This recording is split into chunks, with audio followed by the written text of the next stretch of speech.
పార్టీల నడుమ పంచాదులు, లీడర్ల నడుమ మాటకు మాట నడుస్తుంటేనే రాజకీయానికి ఓ అందం. ఎవళ్ళంతకు వాళ్ళు సపడగాక కూసుంటే దాన్ని అసలు రాజకీయమే అనరు. ఇందుకే కావచ్చేమో మనోళ్ళు ఎప్పుడు చూసినా ఏదో ఒక కుంపటి రాజేస్తూనే ఉంటారు, ముచ్చట్లతోని ఫైటింగ్లు చేస్తుంటారు. అందులో ఈ నడుమ జోరు ఈగింత పెరిగింది. చూడుర్రి ఎవళ్ళెవ్వళ్ళు ఏమంటున్నారో. ఉత్తగా ఉండకుండా ఊగిందే పానానికి మంచిది. అందుకే అస్సలు ఉత్తగా ఉంటలేరు లీడర్ సావులు. నిప్పు లేకుండానే పొగలు గక్కిస్తాన్రు. కారు పార్టీ వాళ్ళు అయితే మాటలతోనే కత్తులు తిప్పుతాన్రు. గిట్లనే వరదన్నపేటలో మీటింగ్ అయిన మాజీ మంత్రి కేటీఆర్ సారు ఉల్లిపువ్వే మల్లెపువ్వే అన్నట్టు అప్పుడెట్లుండే ఇప్పుడు ఎట్లున్నది చూడండి అన్నట్టు ముచ్చట్లు చెప్పుకొచ్చిండు.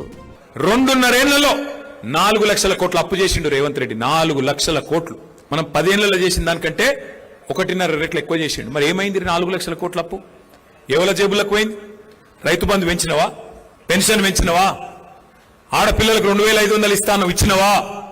ఏం పని చేసినావు? మరి నిరుద్యోగులకు నిరుద్యోగ భృతి 4000 ఇస్తాను ఇచ్చినవా? ఎవలకిచ్చినావు? స్కూటీలు ఇస్తాను ఇచ్చినవా? కొత్త చెరువు కట్టినవా? కొత్తగా ఒక్క పని చేసినవా? ఎక్కడ పోయినాయి 4 లక్షల కోట్ల అప్పు? మరి ఇక యాడికి పోతున్నాయో గాడికే పోతున్నాయి. అంతేకాదు చెయ్యి పార్టీ వాళ్ళ సినిమా ఫెయిల్ అయింది అన్నట్టు మాట్లాడిండు మాజీ మంత్రి. ఆ మధ్యన ఒక సినిమా వచ్చింది, అర్జున్ రెడ్డి అని, సూపర్ హిట్ సినిమా. ఇప్పుడు ఈ సినిమా వచ్చింది, రేవంత్ రెడ్డి అని, అటర్ ఫ్లాప్ సినిమా. ఇవాళ రేపు మన పిల్లగాళ్ళు ట్రైలర్ చూస్తేనే చెప్పేస్తున్నారు సినిమా హిట్ ఆఫ్ అట్టా. మరి ఈ సినిమానేమో ఇంటర్వెల్ దాకా అయిపోయింది రేవంత్ రెడ్డి అనే సినిమా. ఏమున్నది ఈ సినిమాలో? బూతుల మోతలు, ఎగవేతలు, కూల్చివేతలు. ఏం చేసినావు 2.5 ఏళ్ళు? ఏమీ లేదు.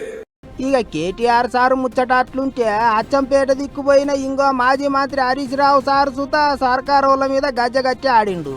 ఈయన వచ్చిన 2.5 ఏళ్లలో 3 సార్లు రైతు బంధు ఎగబెట్టిండు. అప్పుడు ఏడాదికి 3 సార్లు ఇవ్వాలన్నోడు ఇప్పుడు 3 సార్లు రైతు బంధు ఎగబెట్టిండు. మొన్న ఎప్పుడో కూర్చొని లెక్క తీసిన ఈ 3 సార్లు ఎగ్గొట్టిండు కదా, అసలు ఎన్ని పైసలు అయినా ఏం లెక్క తీసిన. చెప్పింది ఎంత? ఎకరానికి 15,000. అవునా?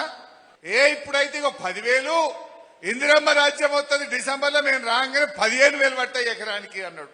నమ్మి ఓట్లేసిది కొందరు. మరి ఏమైంది? ఒక పంటకు రైతు బంధు మొత్తానికే ఎగ్గొట్టిండు. ఒక పంటకు 3 ఎకరాల దాకానే వేసిండు. మొన్నెంత వేసిండు? 2 ఎకరాలకే వేసిండు. అంతేకాదు వచ్చే ఎలక్షన్లలో మళ్ళీ వచ్చేది కారు పార్టీ వాళ్ళే అన్నట్టు మాట్లాడిండు. ఏమి బీఆర్ఎస్ కు మళ్ళీ ప్రతిపక్ష హోదా రాదు అన్నాడు. అవును, నిజమే. ఎందుకు వస్తుంది? మేం పాలక పక్షం అవుతాం తప్ప ఇక ప్రతిపక్షంలో ఉన్నాం కదా. డెఫినెట్ గా రేపు పాలక పక్షం అవుతాం. మనం మళ్ళీ ఇంకా ప్రతిపక్షంలో ఉంటాం. మళ్ళా వద్దన్నా 100 సీట్లు గెలిపిస్తారు ప్రజలు. నిన్ను బండకేసి కొట్టేది ఖాయం, నీ డిపాజిట్లు గల్లంత అయ్యేది ఖాయం. పాలమూరు జిల్లాలో 14 సీట్లు గెలిచేది కూడా ఖాయం. కాదా అన్నట్టు 100 సీట్లు గెలుస్తారట.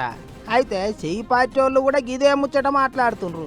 చూడండి, ఈ రాష్ట్ర జనాభాలో ఎవరు ఎంత శాతం ఉన్నారో అన్ని ఫలాలు వారికి దక్కే విధంగా ఒక అఫీషియల్ డాక్యుమెంట్ ఇచ్చిన ఘనత కాంగ్రెస్ పార్టీది ఈ రాష్ట్రంలో.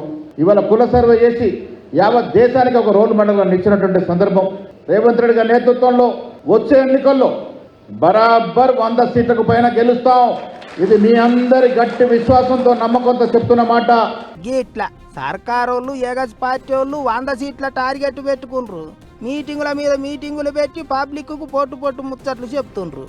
అయితే ఊరు పుట్టినప్పటి సంది ఉగాదులు ఎన్ని రాలేదు, ఎన్ని పోలేదు. అసలు కథ ఎలక్షన్లు అప్పుడు ఎరకైతుంది.